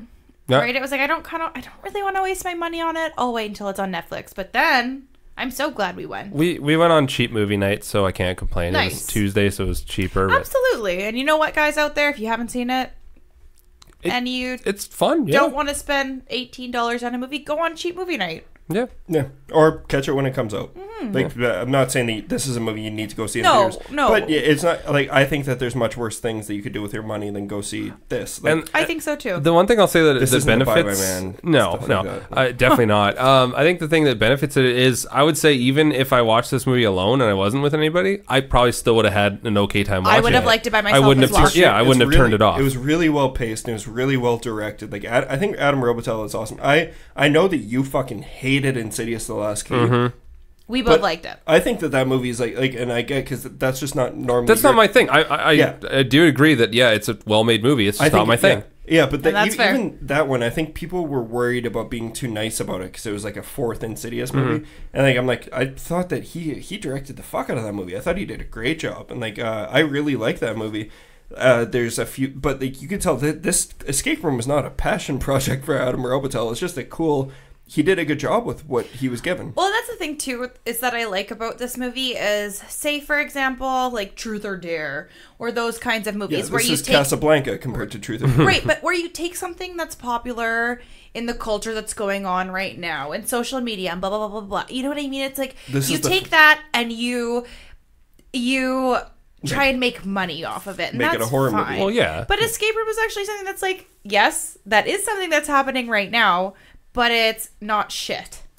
Yeah, like And it's not you're not just banking off of there's a whole bunch. They try to make some social. They try and have some social commentary in this movie. you which just is ignore like, that. Don't eat it. Just I ignore know. it. Yeah, but that's like the just ignore it. problem. It's like people are there. They need more. They need like we'll get to that. We've heard that before. That that whole concept of we people always want more blood, blah blah. Yeah, I was fucking expecting the dialogue to be that thing where it's like, I think they actually did say something about like it used to be gladiators and then it changed. That's did why say it that. reminded me of Cabin in the Woods, Yeah, though. and Yeah. it's like they always do that same kind of thing. And it's like we understand we're a terrible we're a terrible civilization. We want to see blood, of course. We get it. It's not a believable movie. It's not. It's stupid. It's silly. It's fun. And you know what? This is the movie that I wish Truth or Dare would have been. Because too. I was kind of rooting for Truth or Dare I to be was that too. like sleeper goofy movie like too. this. This feels more like the sleeper goofy movie that I wanted. I was rooting for Truth or Dare and Wish Upon. Did you see Wish Upon? I don't think I've seen Wish No, Upon. yeah, you won't. Don't. Okay.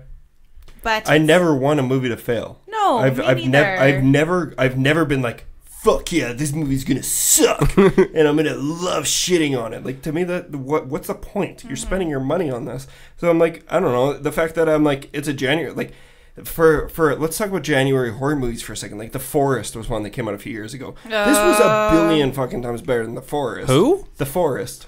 Oh, is that the movie we watched at Natalie- your place? yeah, Natalie Dormer. Oh, that was Yeah. so bad. It was bad, and like but here's the other thing. It's like The Boy was another one. I think that was a January. That one's not the as one bad. It's not that the one bad. that you and I watched, The Boy, Yeah. not the Boy, right? No, 'Cause like there's the one with two. the one with the girl from The Walking Yeah, Dead. because January's usually known as the dumping Yeah, ground. but also Split came out in January, which is awesome. Yeah. Which and also Glass is next week. well, and next week's episode is Glass. I was going to say that at the beginning, but I forgot to. Thank Surprise, you. Bryson. Thank you.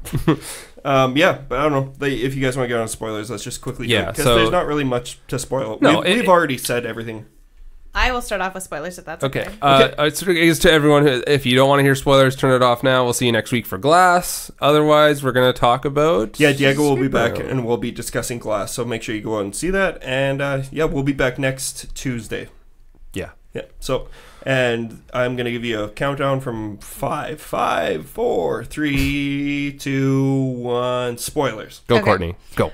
Well, nothing too crazy, but like Mitch was saying before, You've already spoiled the whole movie. Yeah, okay, Jason. Every room, it was like, oh, I know what's going to happen right now. I think the first room with the heat, Let's talk about that. Okay, so the rooms are the best part. The first room was the oven room. the oven room, love it. What I do want to say, though, before we get into the rooms, is that one that you were telling the guy, what did you call him? Captain? Oh, Exposition. Captain Exposition. Yeah. I love him. I Yeah, thought he's he was great. And I wanted so badly for him to be the game master at the very end. So you wanted a Because he- Saw moment. You wanted it was like, it was me all along. Yes, Oh because he was... my god, that would have been terrible. Well, because he was the one who kept talking about Game Master and blah, blah, blah, blah. And Yeah. he was the first one to die, was he not? Yes. Yes. Which So- is a shame because he's the most likable And one. he was the most likable, but that's why I was like, oh, that'd be kind of fun if at the end he was like, just get, you know. So is that a red herring for you then? Where you thought it was going to be that way? Or I you didn't wanted it? think it. Okay. I was being like, that could be an okay ending that I wouldn't mind. I had no idea how it was going to end because I'm like, yes, this is a cool idea, but how would you end this? And then I found out they couldn't. No. Yeah, I was the whole time I was watching it, I was like, "Where's the red herring? There has to be that Saw thing or whatever." And then when the ending happened, I was like, "Oh, that's what they went with." I Yeah. can't stand how they opened the movie with the guy that we see who he's participating. That was he's by himself. my biggest. Yeah, Yeah, that's annoying. That sucked. It's like what? But what's the point in doing that? It's like you put any other character, like someone who's not in the movie, and just fucking do that. What Yeah. they should have done was done the opening montage or whatever to the house that they mentioned in the newspaper article before where everyone burned alive. That's what they should have done. 100%. I 100% agree with both of you. Like, especially your point where you're saying it should have been somebody else. Yeah. Be a character that we never see again, and you could have done the complete same thing. Yeah, it could have been a bunch of characters like you were saying, which would have been perfect. Is that kind of cold opening of like, oh shit, people are gonna die. Yeah, but it was annoying to see, like, so then the whole time you're watching it, you're like, well, he's gonna make it to at least this part because you know what though, I did not know it was the same guy. I didn't pay close enough to attention. Oh, I did. Yeah, right away. No. Me and Tyler were like, that's the same fucking guy. See, because his character was not memorable in any way, shape, or form. Like his face, his cigarettes, his blah blah blah blah blah. We also had a bunch of cocktails and a Guinness. That's true. I had a couple of cocktails. Couple of wobbly pops. Yeah. I had a couple of cocktails before the cocktail party. No, I did not put two and two together that it was the same guy because I wasn't paying close enough attention to either because he wasn't memorable for me. So when he came in after that opening scene, I didn't. And so once he got through, I was like, oh.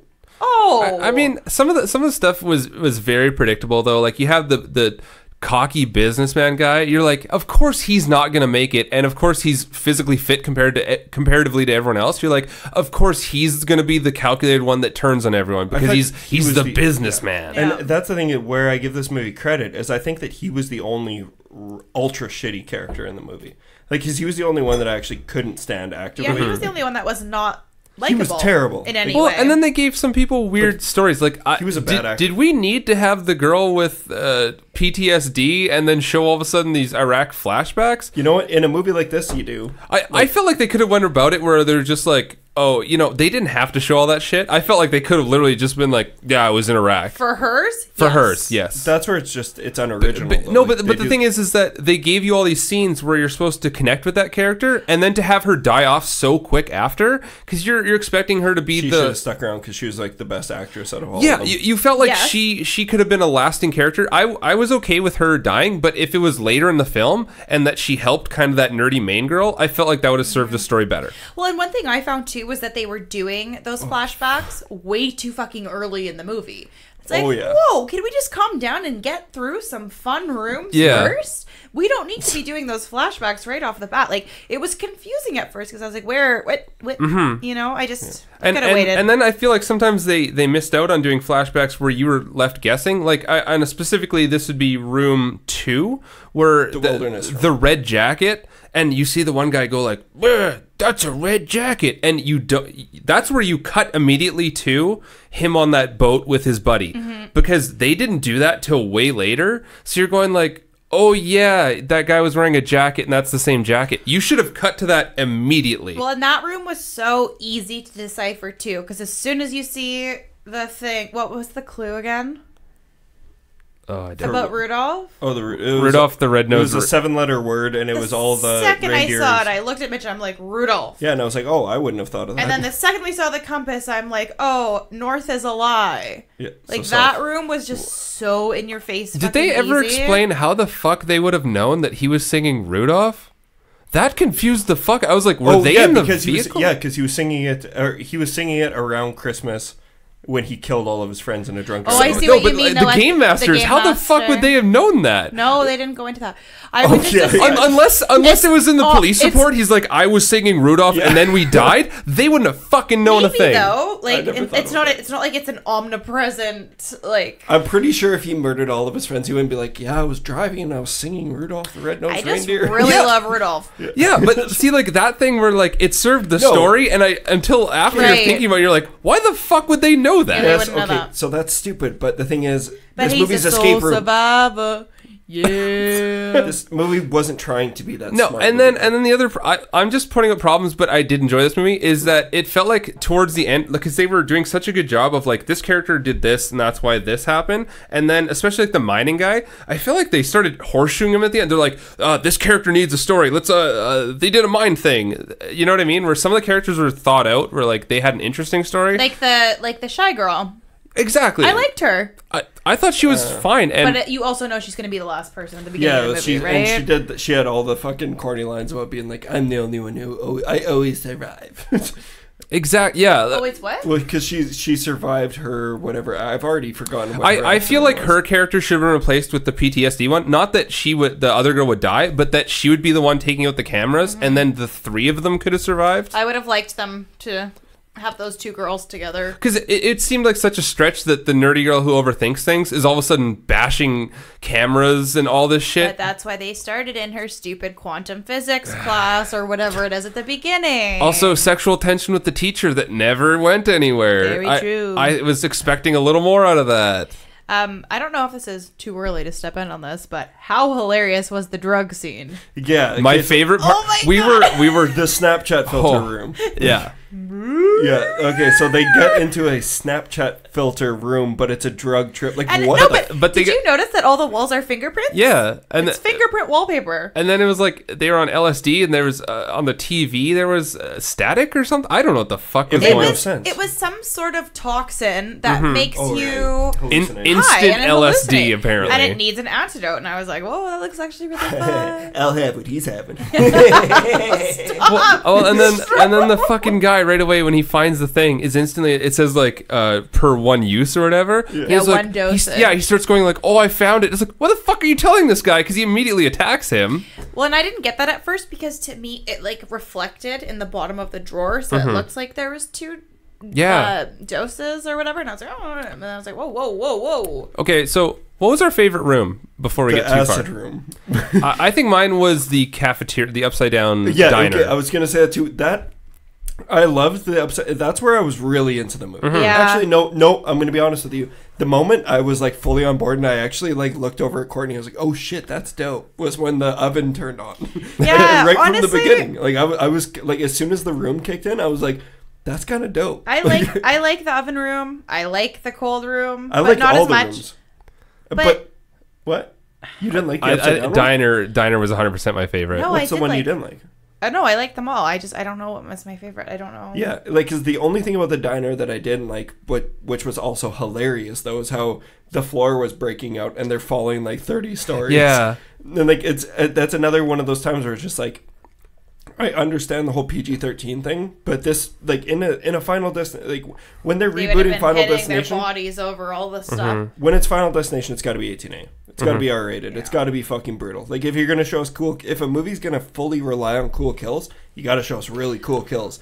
The only reason why Escape Room I think surpasses that a little bit, or like we can offer it some leniency, is because the rooms were so cool. It was like it gave us something else that we didn't need. Like the blood would have been awesome, but we didn't necessarily need it because they worked their asses off in the other department. Yeah, and that's one thing I was thinking about is it would have been cool, but then I started thinking like, oh, that would just been ripping off Saw. If they would have had things where like to get this certain number or whatever you need to get out of the room, you had to do some sort of mutilation, which I thought would have been kind of been cool. And then I was like, okay, they probably are trying not to bite Saw